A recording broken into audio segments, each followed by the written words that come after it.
Frank, a really difficult night. What are your thoughts? Well beaten, obviously. Started all right for 15 minutes or so of the game. Controlled a bit of possession, as you can here. We had spoken about the counter-attack, which is obviously a big strength of Tottenham. They play very compact. They counter-attack at speed with top-quality players. We didn't deal with it well enough. Simple as that. And then at 2 or 3-0, it's horrible for any team to try and get back into a game because the momentum's completely gone. Individual moments of bad mistakes, bad defending, and clear on that point. They were 2 very preventable goals, those first 2, weren't they, really? Yeah. I've got no more to say than that. You know, I know it's my job to review them and go back, but sometimes you review and you go, well, you don't tell people to leave their area and go bang into midfield and leave spaces to run into. You don't. So some of those are just mistakes. We have to think in the bigger picture and go that there are 13 games to go for us, 8 of those at home, and teams around us are having difficulties, and that's where we're at. And we have to understand that. Before I came in, there were issues which are becoming more clear to me every day.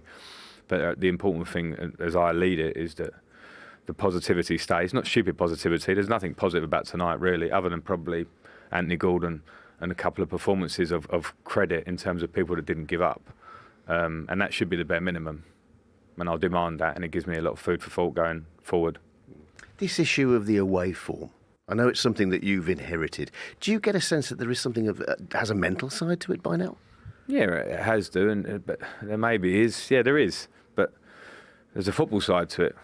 And if you give away goals and put yourself 2-0 down in the first 25 minutes or 30 minutes against Tottenham, then, yeah, that mental side will come in very quickly. So football always starts it. And if we're not good enough to deal with situations, then that can happen. No matter how you set up, we can set up to, play a strong back 4. I haven't got enough centre-backs to play really a back 3 at the minute. I know we went to that later in the game, but it was makeshift because we had to try and shore up something. I haven't got them. 2 of my centre-halves got injured in my first 2 games, so we haven't got that. So we have to play a back 4. We want to try and stay compact in midfield. All the messaging is clear, but then when you make errors and leave areas, they're going to score goals. That level of player. You knew exactly what you were getting into, what you were taking on when you came to Everton, but just how big a challenge does this feel right now? I've got no problem with the challenge because I did know exactly what it was, and when you come in it becomes very clear. We've had some really good performances. The general feeling around the club has been very good, and we can't lose that now. It'll be hard because people will throw some stuff at us for a one-off game, but in what we're doing at Goodison and the feeling of the fans there has been a big deal. So we'll need that going forward.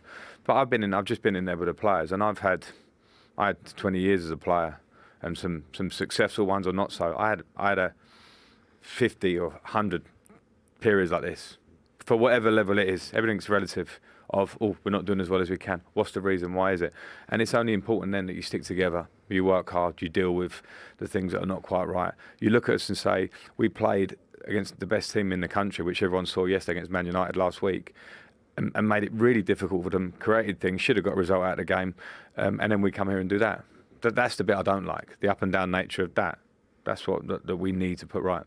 And throughout your career in football, you've always had belief in your ability. Therefore, how confident are you here and now that you will get this team over the line this season? Yeah, I'm confident, but that doesn't mean anything to say that now. I'm confident. I know that there's a lot in this team. I know we haven't been here long, and the things I didn't walk into the building with a magic wand and say, I'm going to actually make this team that's won 1 in 14 go on an unbeaten run and we'll be mid-table. It's not possible, and you've seen that with managers that change through the Premier League this year. It takes sometimes a bit of time to get the work together. We've seen it certainly at Goodison. We haven't seen it away from home. That's something we have to tackle.